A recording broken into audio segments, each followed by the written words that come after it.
आज हम लोग जो जैन धर्म का जो हम क्लास कल पढ़ा रहे थे, उसी का जो आगे का कुछ हिस्सा बच गया है वो मैं आज आपको बताऊंगा जैन धर्म के बारे में। देखिए, आगे शुरू करने से पहले कुछ मैं आपको एक दो प्रश्न का डील सोचता हूँ, डील आपको कर दूं।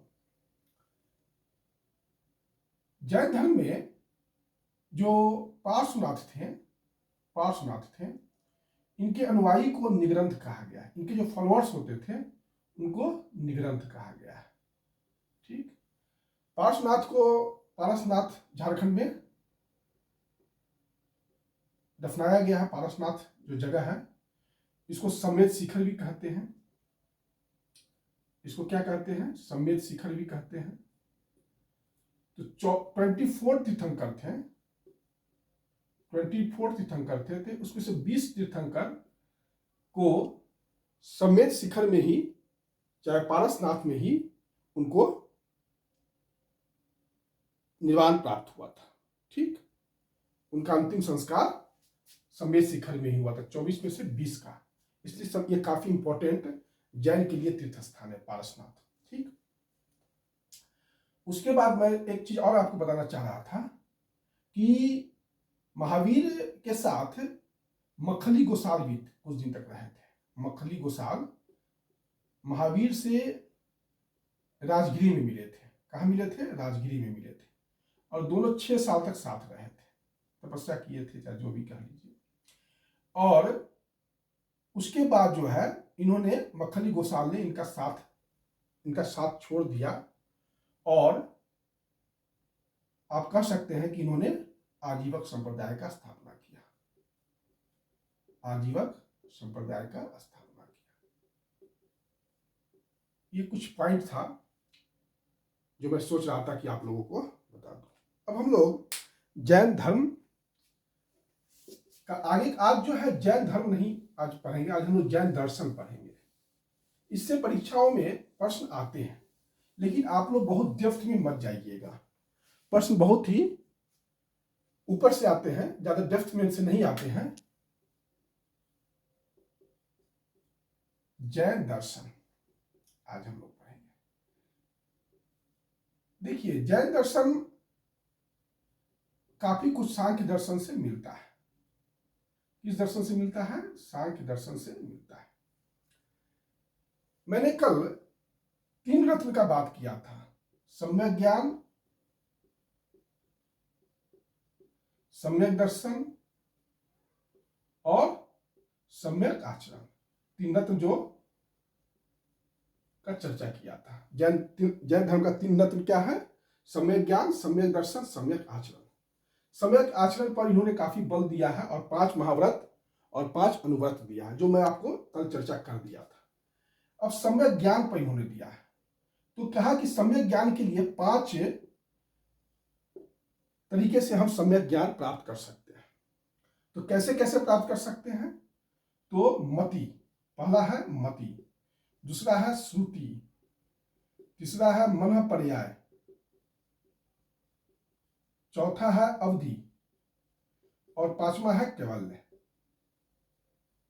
मतलब सम्यक ज्ञान मति, श्रुति, मन पर्याय, अवधि और कैवल्य ज्ञान कैवल्य से मिलता है।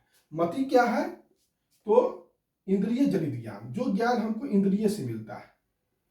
इंद्रिय का अर्थ हुआ आंख, कान, ये सब जो है इंद्रिय कहलाता है। तो उससे जो हमें ज्ञान मिलता है उसको मति कहते हैं। श्रुति जो सुनते हैं, श्रवण, जो सुन के हम ज्ञान प्राप्त करते हैं। मन पर्याय, दूसरे के मन में क्या चल रहा है ये हम जान लेते हैं, दूसरे के मन को देखकर, मन पर्याय। अवधि जो है दिव्य ज्ञान को कहते हैं। अवधि क्या कहते हैं? दिव्य ज्ञान को कहते हैं। और कैवल्य किसको कहते हैं? सर्वोच्च ज्ञान को कहते हैं। इसको ध्यान में रखिएगा, परीक्षाओं में यहां से प्रश्न आता है। मति इंद्रिय जनित ज्ञान, श्रुति श्रवण, मन पर्याय दूसरे के मन में क्या चल रहा है, अवधि दिव्य ज्ञान, कैवल्य सर्वोच्च ज्ञान। ये 5 प्रकार के आपको ज्ञान मिलते हैं। सम्यक ज्ञान 5 प्रकार का होता है। अब है कि आपके पास ज्ञान का स्रोत क्या है। ये तो सम्यक ज्ञान कितने प्रकार का होता है यह है, लेकिन सोर्सेस ऑफ नॉलेज क्या है आपके पास।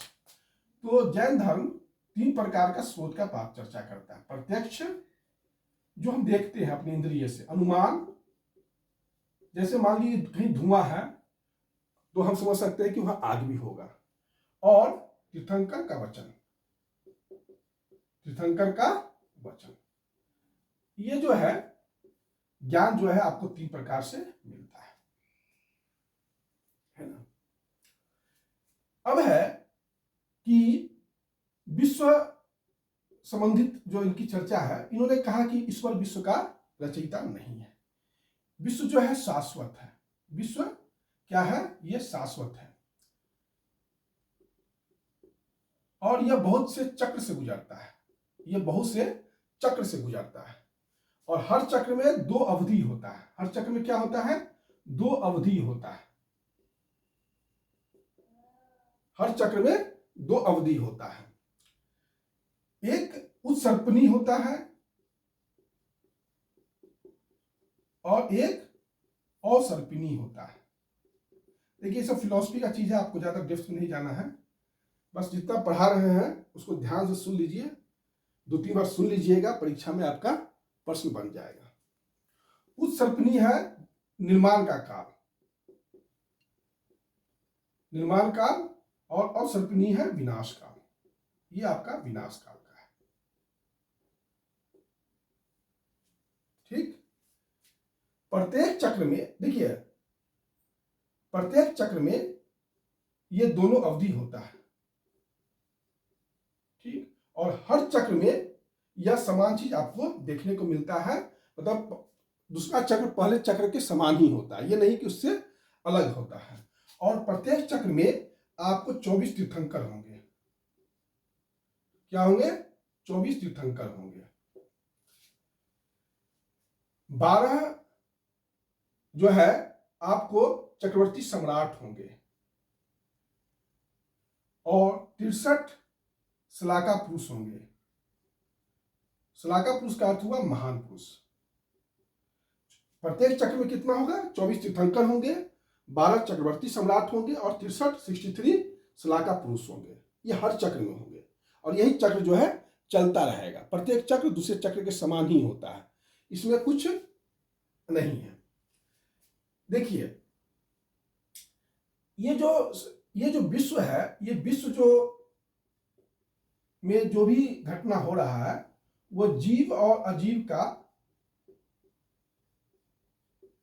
संयोग का परिणाम है। जीव और अजीव का संयोग का परिणाम है। यहां पर जीव का अर्थ है आत्मा और अजीव जो है 5 चीज से मिलकर बना है। क्या चीज से मिला है? पुद्गल, आकाश, काल, धर्म और 5वां अधर्म। ये जो विश्व बना है वह जीव और अजीव के संयोग का परिणाम है। जीव क्या है? आत्मा। अजीव क्या है? अजीव 5 चीज से मिलकर बना है। पुद्गल, आकाश, काल, धर्म, अधर्म। क्लियर? यहां तक कोई दिक्कत? मेरे ख्याल से आपको यहां तक कोई दिक्कत नहीं होना चाहिए। देखिए, विश्व जैन धर्म अनेक आत्मा का बात करता है, मतलब एक यहां पर आत्मा नहीं है। और हर आत्मा ये भी नहीं है कि अलग अलग है, सभी आत्मा समान है ना। सभी आत्मा समान है, सभी जीव समान है। और ये जो बंधन है, यह जो हमें कष्ट हो रहा है, तो यह अज्ञान के कारण हमें कष्ट हो रहा है। किसके कारण? अज्ञान के कारण मनुष्य जो है, जीव जो है, वो बंधनग्रस्त हो जाता है।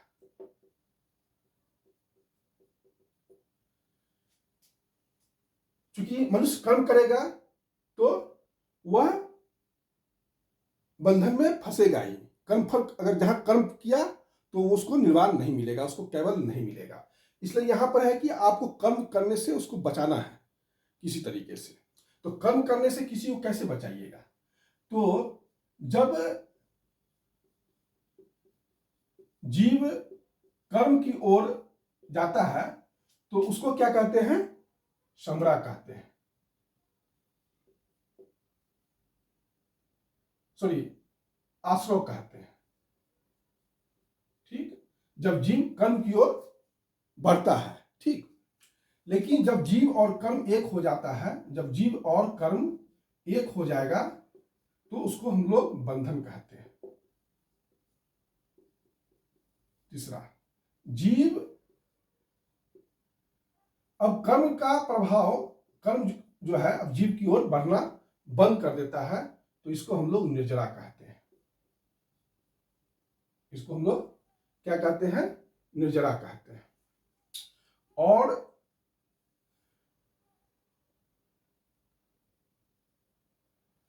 सॉरी देखिए, जब जीव जो है कर्म की ओर बढ़ना शुरू करता है, मतलब कर्म जब जीव की ओर बढ़ना शुरू करता है तो उसको आश्रव कहते हैं। ठीक, जब जीव और कर्म एक हो जाता है तो उसको बंधन कहते हैं।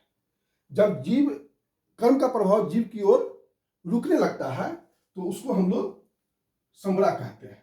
क्या कहते हैं, समरा कहते हैं। और चौथा में है कि निर्जरा कहते हैं जब जो संचित कर्म है, जब जो हमारा संचित कर्म है वो भी समाप्त होने लगे तो उसको हम लोग निर्जरा कहते हैं। जब संचित कर्म समाप्त हो जाए तो उसको हम लोग निर्जरा कहते हैं। और पांचवा होता है कि जब कर्म जो है का अवशेष जीव में होना ही नहीं चाहिए, कर्म का अवशेष जीव में नहीं होना चाहिए तो उसको हम लोग कैवल्य कहते हैं। इसको हम लोग क्या कहते हैं, कैवल्य कहते हैं। जब कोई कैवल्य प्राप्त कर लेता है, सर्वोच्च ज्ञान प्राप्त कर लेता है तो उसको अनंत ज्ञान मिलता है, अनंत आनंद मिलता है, अनंत दर्शन मिलता है और अनंत ब्रिज मिलता है। जब उसको कैवल्य मिलता है तो उसको 4 प्रकार का ज्ञान मिलता है। ठीक, अनंत ज्ञान, अनंत आनंद, अनंत दर्शन, अनंत ब्रिज। इसको अनंत चतुष्टय भी कहते हैं। 4 है तो चतुष्टय कहते हैं। ठीक,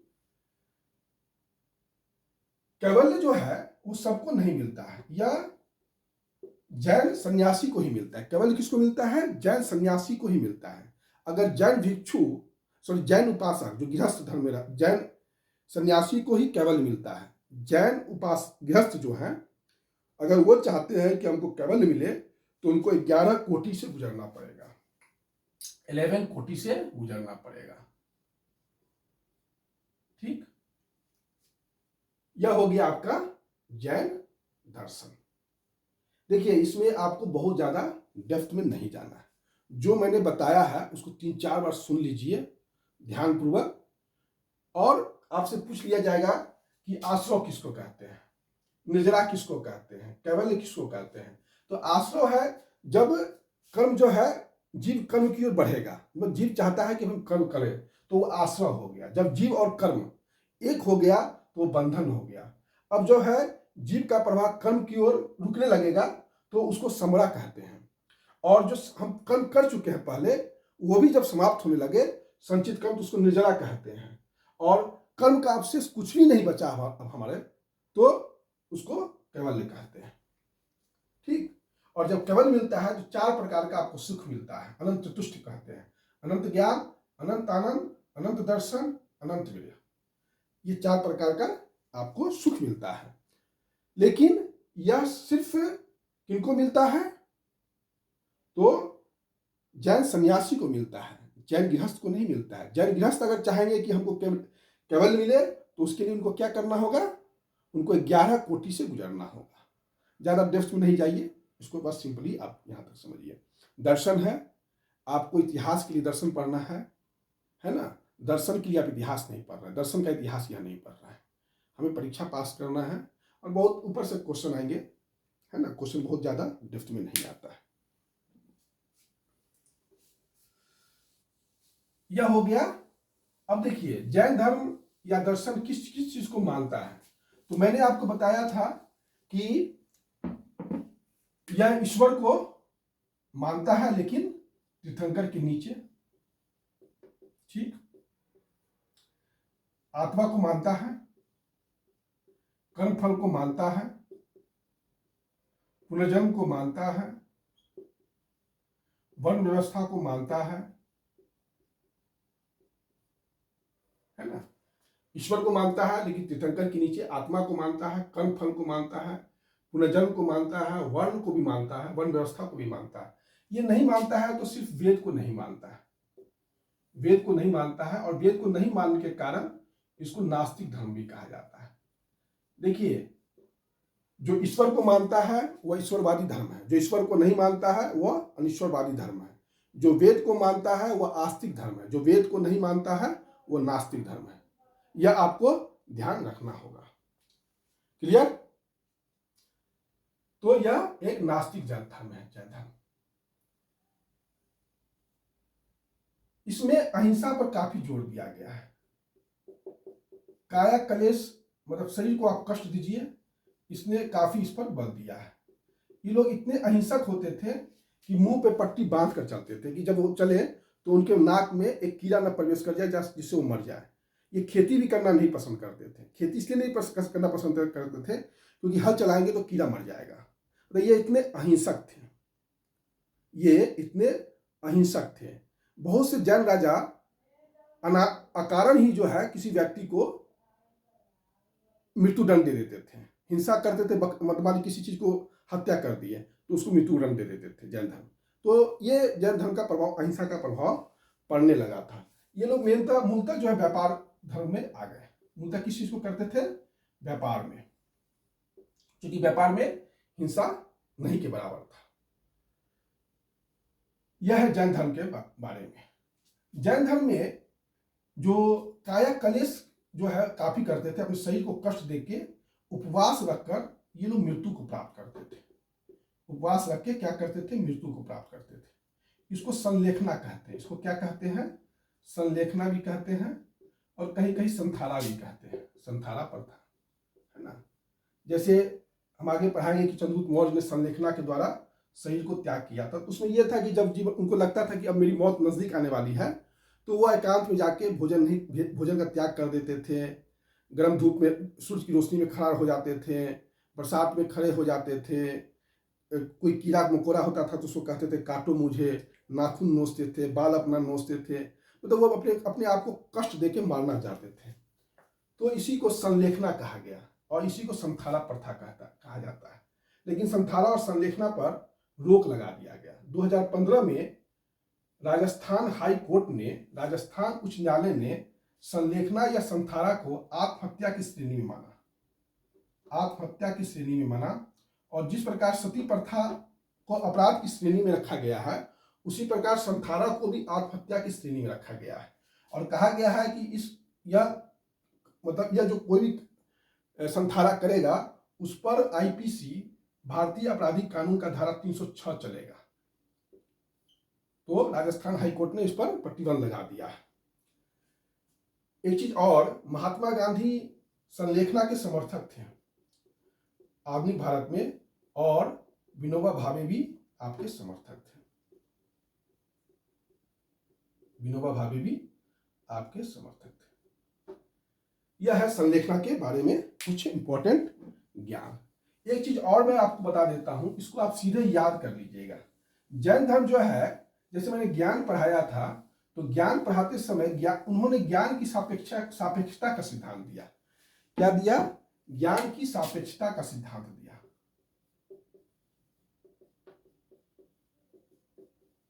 इसी को स्यादवाद कहा जाता है, सप्तभंगी न्याय भी कहा जाता है, न्यायवाद भी कहा जाता है, अनेकांतवाद भी कहा जाता है।